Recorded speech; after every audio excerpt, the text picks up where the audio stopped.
Nellore city నియోజకవర్గంలో అభివృద్ధి పనులు జోరుగా కొనసాగుతున్నాయి. పలు చోట్ల డ్రైన్లు, సీసీ రోడ్ల నిర్మాణాలకు మంత్రి నారాయణ భూమి పూజలు, శంకుస్థాపనలు చేశారు. ట్రంక్ రోడ్లో వ్యాపారులను పలకరిస్తూ సందడి చేసిన మంత్రి 9వ డివిజన్లో మార్కెట్ యార్డు స్థలాన్ని పరిశీలించి అత్యాధునిక మార్కెట్ ఏర్పాటుపై అధికారులకు కీలక సూచనలు చేశారు. వెళ్లిన ప్రతి చోట స్థానికులు, టీడీపీ నేతలు మంత్రికి ఘన స్వాగతం పలికారు.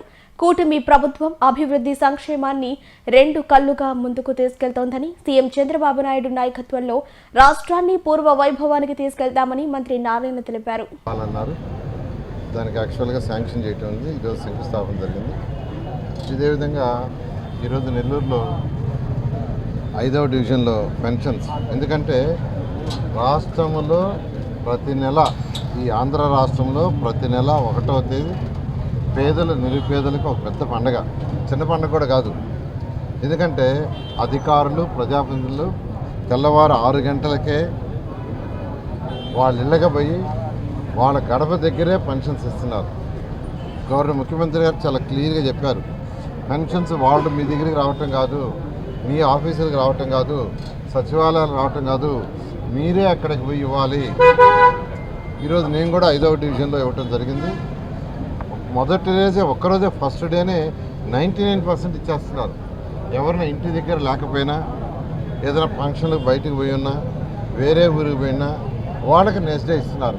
ఈ విధంగా ఈరోజు దాదాపు 65 లక్షల మందికి సంవత్సరానికి 34,000 కోట్లు, అంతా ఇంత కాదు. ఈ రాష్ట్రానికి వచ్చే ఆదాయం 94,000 కోట్లు అయితే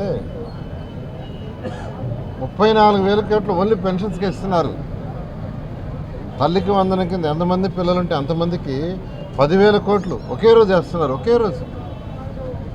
రైతు సోదరులకి మాట చెప్పిన ప్రకారం 20,000 ఇస్తున్నారు. కేంద్ర ప్రభుత్వం 6,000, రాష్ట్ర ప్రభుత్వం 4,000. మహిళలకు ఏదైతే మాట చెప్పారో, మాట చెప్పిన ప్రకారం 3 ఉచిత గ్యాస్ సిలిండర్లు ఇస్తున్నారు. బస్సుల్లో ఉచిత ప్రయాణం చేశారు. ఇమాం హౌజులకు వాళ్ళకి చెప్పిన ప్రకారం, ఆటో డ్రైవర్లకు వాళ్ళు, ఇట్లా అనేక సంక్షేమ కార్యక్రమాలు. ఒకటి కాదు, ఎలక్షన్స్కి ముందు ఏదైతే చెప్పారో అవన్నీ చేస్తూ, అవి కాకుండా ఇంకా కూడా ఎక్స్ట్రాగా చేస్తున్నారు. అయితే ఇవన్నీ డబ్బుండి కాదు, ఖజానా ఖాళీ. గత ప్రభుత్వం ఖజానా ఖాళీ చేసి 10 లక్షల కోట్లు అప్పు చేసి వెళ్ళారు. ఆ అప్పు తీర్చే బాధ్యత ఎవరిదంటే మనందరిది. ఒక ప్రభుత్వం అప్పు చేసి వెళ్ళిపోయినా వచ్చిన ప్రభుత్వం తీర్చాలా? ఎలా తీరుస్తుంది? మళ్ళీ ప్రజలు కట్టే ట్యాక్సులతోనే. అంటే గత ప్రభుత్వానికి ఆర్థిక వ్యవస్థను ఎలా నడపాలో తెలియక అంతా చిన్నాభిన్నం. కేంద్ర ప్రభుత్వం ఇచ్చిన ఫండ్స్ని కూడా డైవర్ట్ చేశారు. మన మధ్య టిట్కో హౌస్ ఓపెన్ చేసాం నాయుడుపేటలో. 1,00,000 హౌసెస్ని రాష్ట్రంలో చేసాం. 2014-19లో శాంక్షన్ చేసినాయి. కేంద్ర ప్రభుత్వం డబ్బుల్లో కూడా 95 కోట్లు వేరే దాన్ని డైవర్ట్ చేశారు. వాళ్ళు ఇచ్చిన డబ్బుల్లో కూడా 95 కోట్లు డైవర్ట్ చేశారు. ఈ ప్రభుత్వం వచ్చినంత మళ్ళీ వెనక్కి ఇచ్చింది. ఇలా గత ప్రభుత్వం ఆర్థిక వ్యవస్థను చిన్నాభిన్నం చేసిన గౌరవనీయ ముఖ్యమంత్రి గారు వారికి ఉన్న అపార అనుభూతితో ఈరోజు రాష్ట్రాన్ని ముందు తీసుకుపోతున్నారు. ఎక్కువ ప్రయారిటీ ఈ రాష్ట్రంలో ఇండస్ట్రీస్ రావడానికి ప్రయత్నిస్తున్నారు. ఎందుకంటే యువత భవిష్యత్తు చూసుకుంటే ఇండస్ట్రీస్ రావాలా. ఇండస్ట్రీస్ వచ్చినప్పుడు ఉద్యోగాలు వస్తాయి.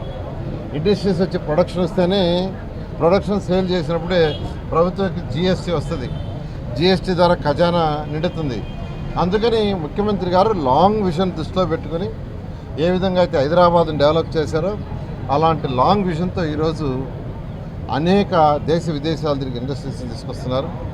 ఈ సంవత్సరం తీసుకుంటే భారతదేశంలో అన్ని రాష్ట్రాలకు వచ్చిన ఇండస్ట్రీస్లో 25.5% మన రాష్ట్రానికి వచ్చినాయి.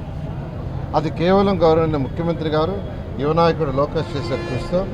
నేను నెల్లూరు ప్రజలకు అడుగు చెప్తున్నాను, నెల్లూరులో అనేక వర్క్స్ టేకప్ చేశాం. గౌరవనీయ ముఖ్యమంత్రి గారు దానికి సంబంధించిన ఫండ్స్ శాంక్షన్ చేశారు.